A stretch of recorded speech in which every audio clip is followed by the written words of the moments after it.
High and welcome সবাইকে আজকের ভিডিওতে। আজকের ভিডিওটা আসলে আপনাদের চাওয়া। অনেকে জানতে চান যে আমি আসলে কিভাবে ভিডিও তৈরি করি যাতে আপনারাও বানাইতে পারেন। এবং আজকে আমি একেবারে আমার শুরু থেকে কিভাবে আমি শেষ পর্যন্ত একটা ভিডিও আপলোড করি, ভিডিও রেকর্ড করা থেকে একেবারে ভিডিও আপলোড করা পর্যন্ত কিভাবে প্রসেসগুলো করি, এগুলো স্টেপ, স্টেপ আপনাকে বলবো আরকি। তো চলুন শুরু করি দেরি না করে। প্রথমত হচ্ছে যে আমি যেখানে বসে আছি, আমি একটা চেয়ারে বসে আছি। সেটা হচ্ছে যে আপাতত একটা প্লাস্টিকের চেয়ার। আমি ৩ বছর ধরে এখানে বসে আছি এই চেয়ারে এবং আমার এখনো প্রয়োজন হয় নাই একটা চেয়ার কেনার। বেসিক্যালি প্রয়োজন হয় নাই। আমার একটা ফিলোসফি হচ্ছে যে যদি প্রয়োজন না হয় তাহলে দরকার নাই। That's it. সো চেয়ার নিয়ে অত ফ্যান্সি কিছু নাই আমার। ইয়া। তো টেবলটা হচ্ছে আপনার এখানে ৮ ফুটের একটা টেবিল আছে আমি যেটা এই বছর বানাইছি। এটা হচ্ছে আপনার মেহগনি কাঠের একটা টেবিল, লোহার ফ্রেম করা। হুম। এখানে কিছু বই আছে, এখানে ক্যামেরা সেট করা, এখানে আমার মনিটর এবং এখানে অন্যান্য জিনিসপত্র রয়েছে এবং ওপাশে আরো কিছু জিনিস রয়েছে। সো ভবিষ্যতে আরো অনেক কয়টা মনিটর প্রয়োজন হতে পারে। এজন্য বড় টেবিল নেওয়া আরকি। আচ্ছা। এরপর হচ্ছে ক্যামেরা। আচ্ছা, ক্যামেরা আমি আপাতত ইউজ করছি আমার মোবাইল Redmi Note 9 অ্যান্ড এটাকে আমি ওয়েবক্যাম হিসেবে ইউজ করছি। আ কারণ আমি অন্যান্য ওয়েবক্যামগুলোতে আসলে কোয়ালিটি ভালো থাকে না।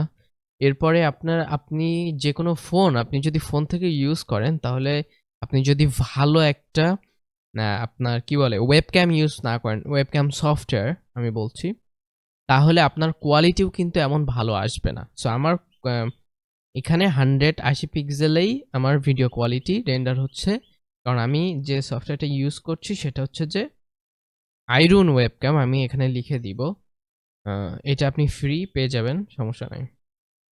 সো আমি মোবাইলকে ওয়েবক্যাম হিসেবে ইউজ করছি। হুম। আচ্ছা, এখানে মাইক্রোফোন। আচ্ছা, মাইক্রোফোনটা হচ্ছে Maono PD100U আ ইউএসবি। ইউএসবি মাইক্রোফোন এবং এটা আসলে আপনি কেনার পরে আপনাকে বক্স দিবে একটা। কেনার পরে আপনি নিয়ে আসবেন। নিয়ে এসে আ এইটা দিবে না। এটা আলাদাভাবে কিনতে হবে। এটা ৯০০ বা ৳১২০০ পড়বে। আর এইটা হচ্ছে আমি যখন কিনেছিলাম তখন মনে হয় ৫,০০০ কি ৬,০০০ পড়ছিল। আমার ঠিক আসলে জানা নাই তো এটা ইউএসবি কেবল আছে আপনার। এই কেবলটা আপনি ইউএসবিতে আপনার পিসিতে দিবেন অথবা আপনার ল্যাপটপে দিবেন এবং এই ইউএসবিটা এখানে লাগাই দিবেন। That that's it. এবং আপনার আর কিছু করা লাগবে না। একেবারেই প্লাগ ইন প্লে। আহ আচ্ছা, এরপরে হচ্ছে আমাদের অডিও। আচ্ছা, অডিও কোয়ালিটি অনেক ভালো। ঠিক আছে? কারণ আমি কিছু ভিডিও রয়েছে আমি কোনো অডিও এডিট করি না। ঠিক আছে? আ আবার কিছু ভিডিও রয়েছে অডিও এডিট করতে হয়। কারণ অডিও তো হচ্ছে সবথেকে একটা ভিডিওর সবথেকে মূল জিনিস, রাইট? তো আমি কিছুটা বুস্ট করি অডিশনের মাধ্যমে। অডিও অডিশনের ভিতরে দিয়ে আমি অডিওটাকে একটু বুস্ট করি। আমার প্রিসেট করা রয়েছে। সেখানে গিয়ে আমি অডিওটাকে একটু বুস্ট করি। এরপরে আবার ওইটা ইউজ করি আ আপনার যখন ভিডিও এডিট করি। আচ্ছা। সো আমরা আসলে ভিডিও এডিট করি কোন অ্যাপস দিয়ে? ভিডিও এডিট করি আ CapCut দিয়ে। কারণ আমাদের কোডিং রিলেটেড কনটেন্ট এর জন্য খুব ফ্যান্সি কিছু দরকার নাই, রাইট? তো এই কারণে আমি আপাতত ইউজ করছি আপনার আ CapCut এবং এখানে 4K রেন্ডার করতে পারি আমি। আমার আর কি দরকার আছে? দরকার নাই। Premiere Pro, হ্যাঁ, Premiere Pro ইউজ করতে পারেন। Premiere Pro আমি ইউজ করেছি অলরেডি। বাট আম আমার মনে হয় না যে এই কনটেন্ট তৈরি করার জন্য Premiere Pro দরকার আছে। আচ্ছা। এরপর আমরা আসলে সফটওয়্যার এই যে রেকর্ড করছি কি দিয়ে? কি সফটওয়্যার দিয়ে? আচ্ছা। এখন আমরা রেকর্ড করছি Bandicam দিয়ে। সরি, Bandicam, হ্যাঁ। Bandicam ২০২৪ ভার্সনের থেকে যেটা আমি আমার একটা বন্ধুর কাছ থেকে নিয়েছিলাম। আ পেইড ভার্সনটা।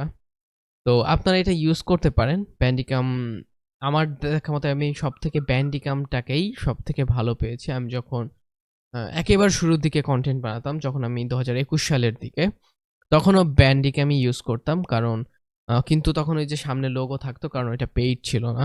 সো বেসিক্যালি এগুলোই দিয়েই আমি আ সমস্ত একটা ভিডিও প্রসেস হয়। ১ম আমরা বসলাম, সবকিছু ঠিকঠাক করলাম। এখানে একটা লাইটিং আছে অবশ্য। সেটা হচ্ছে আমার বানানো। এখানে একটু বেশি লাইটিং পড়ে যাচ্ছে কারণ আমি আসলে আগে যেটা ইউজ করতাম ক্যামো ওয়েবক্যাম, সেটা দিয়ে আমি রেজুলেশন কমাইতে পারতাম, অনেক কিছু করতে পারতাম। বাট এটা দিয়ে করা যায় না, জাস্ট ভিডিও রেন্ডার ভিডিও দিয়ে দেয়।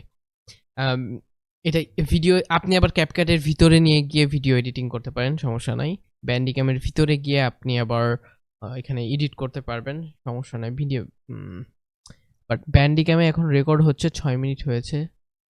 আম, আচ্ছা, এখানে দেখাইতে পারবো না কারণ এখানে অফ হয়ে যাবে। এখানে আপনার ওয়েবক্যাম আছে, ওয়েবক্যাম ক্লিক করে আপনার ওয়েবক্যাম অ্যাড করে দিবেন। এখানে মাইক্রোফোন আছে, মাইক্রোফোন অ্যাড করে দিবেন। এটা হচ্ছে সিস্টেমের সাউন্ড, চাইলে অফ করতে পারেন, মানে আপনার কম্পিউটারে যদি কোনো সাউন্ড হয় সেটা। এখানে কিছু শর্টকাট কি আছে। আচ্ছা, এটা কি 2024 সালের তো নাকি জানি না, আমার আসলে খেয়াল নাই, যাই হোক। আম, এরপরে আপনার স্ক্রিনশট নিতে পারবেন এটা দিয়ে, জেনারেল কিছু সেটিংস। এরপরে আপনার হোম, এই ভিডিওগুলো আপনি যে ভিডিওগুলো রেকর্ড করবেন সেগুলো আবার এখানে পেয়ে যাবেন। And that's it. আশা করছি যে আপনারা এভাবে করতে পারেন। তো দেখেন কি ঘটছে। দ্য প্রসেস হচ্ছে যে আমি সবকিছু সেট আপ দিলাম। প্রথমে আমি এখানে মোবাইলে ওয়েবক্যাম, আইরিন ওয়েবক্যাম ওপেন করলাম, ডেস্কটপে ওপেন করলাম। এমন একটা ইন্টারফেস আসবে, আপনারা দেখতে পাচ্ছেন এমন একটা ইন্টারফেস আসবে, এই যে চার কোণা। এবং এটাকে আপনার আসলে মিনিমাইজ করে দিতে হবে, ঠিক আছে? মিনিমাইজ করে দিয়ে আপনি ব্যান্ডিক্যাম থেকে চাইলে করতে পারেন, আবার আপনি চাইলে আপনার ইচ্ছা। আমি আপাতত এইভাবে ইউজ করছি যাতে আপনাদেরকে সবকিছু দেখাইতে পারি যে আমি কোন সফটওয়্যার ইউজ করছি নাকি। তো এটা আমার রেডমি মোবাইল যেটা, সেটা আপনি ওয়াইফাই দিয়ে ইউজ করতে পারেন, বাট ওইটা কিছুটা ল্যাক হয়ে যায়, ল্যাক ল্যাক করে। এবং এইটা হচ্ছে যে আপনার ইউএসবি, যেটা ইউএসবি কানেক্ট করলে খুবই ফাস্ট হয়। আচ্ছা, এরপর এরপর আর কিছু নাই। আশা করছি যে আপনারা এই ভিডিও দেখার পর ধারণা পেয়ে গেছেন যে কিভাবে কি করতে হবে। আমি এটা অনলাইনে অর্ডার করছিলাম একটা পেজ, ফেসবুক পেজ থেকে, নামটাও খেয়াল নাই। আপনার চাইলে একটু সার্চ করলে পেয়ে যাবেন। এখন হয়তো আমি যখন কিনেছিলাম তখন অতটা অ্যাভেলেবল ছিল না, কয়েকটা পেজে ছিল, বিক্রি করছিল এটা। কিন্তু এখন অনেকেই বিক্রি করে দেখি, আপনি দারাজে পেয়ে যাবেন এবং অন্যান্য জায়গায়ও পেয়ে যাবেন। সো ইয়া, তো দ্যাটস ইট।